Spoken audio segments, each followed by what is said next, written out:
తెలంగాణలో కాంగ్రెస్ అధికారంలోకి వచ్చి 2.5 ఏళ్లయింది. తెలంగాణను సాధించి రాష్ట్రాన్ని 9.5 ఏళ్లు పాలించిన కేసీఆర్ను కొట్టడం ఎవ్వరికీ సాధ్యం కాదనుకున్నారు.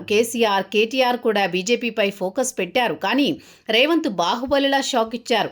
బలమైన కేసీఆర్ను ఒంటి చేత్తో ఓడించారు. 2.5 ఏళ్లుగా కేసీఆర్ ఫామ్ హౌస్కే పరిమితమయ్యారు. ఇలాంటి పరిస్థితుల్లో కేసీఆర్ రాజకీయ జోష్యాలు చెబుతూ మళ్లీ వచ్చేది బీఆర్ఎస్ ప్రభుత్వమే, ముఖ్యమంత్రి అయ్యేది కేసీఆరే అంటూ చెప్పుకుంటున్నారు.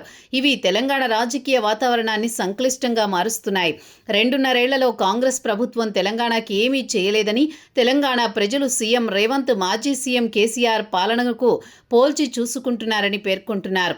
మళ్లీ కేసీఆర్ సీఎం కావాలని కోరుకుంటున్నారని చెబుతున్నారు. కేసీఆర్ చేసిన అభివృద్ధిలో రేవంత్ సగం కూడా చేయలేదని ఆరోపిస్తున్నారు. కాంగ్రెస్ వైఫల్యాలే బీఆర్ఎస్ను గెలిపిస్తాయన్న ధీమా కేటీఆర్లో కనిపిస్తోంది. కానీ 2.5 ఏళ్లు ఫామ్ హౌస్కు పరిమితమైన కేసీఆర్ రాజకీయాల్లో మళ్లీ యాక్టివ్ అయ్యే పరిస్థితిపై సందిగ్ధం నెలకొంది. ఎన్నికలు కేవలం ప్రత్యర్థి అనుభవలోపాలపై ఆధారపడి జరగవు. నాయకత్వం, కమ్యూనికేషన్, స్థానిక శ్రేణుల్లోని శక్తి సమీకరణం, సందర్భోచిత సంఘటనలు కూడా ఫలితాన్ని నిర్ణయిస్తాయి. కాబట్టి కాంగ్రెస్ విఫలమైంది అనే కారణంతో బీఆర్ఎస్ నిర్బంధ విజయం అనే జోస్యం తాత్కాలికమే.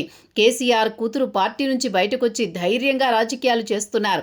కేటీఆర్ మాత్రం ఇప్పటికీ తండ్రి పేరు చెప్పుకుంటున్నారు. కేసీఆరే కాబోయే ముఖ్యమంత్రి అంటున్నారు. తనని తాను సీఎంగా ప్రొజెక్ట్ చేసుకోలేకపోతున్నారు. బీఆర్ఎస్కి పెద్ద పట్టు ఉన్నా కుటుంబ రాజకీయాలకు సంబంధించిన అనుబంధ, అంతర్గత విభాగాల ఒత్తిళ్లు, కవిత వంటి నాయకత్వ కొత్త అంశాలు పార్టీకి కొత్త సవాళ్లు తీసుకురావచ్చు.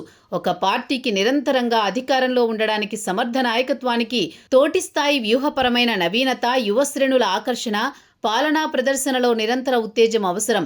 తెలంగాణలో బీజేపీ ప్రభావం కూడా పెరిగింది. కేంద్ర స్థాయి మద్దతు, వనరుల వినియోగం, స్థానిక మద్దతుదారుల ఆకర్షణ వ్యూహాలు చివరికి స్థానిక బలహీనతలను ఉపయోగించవచ్చు.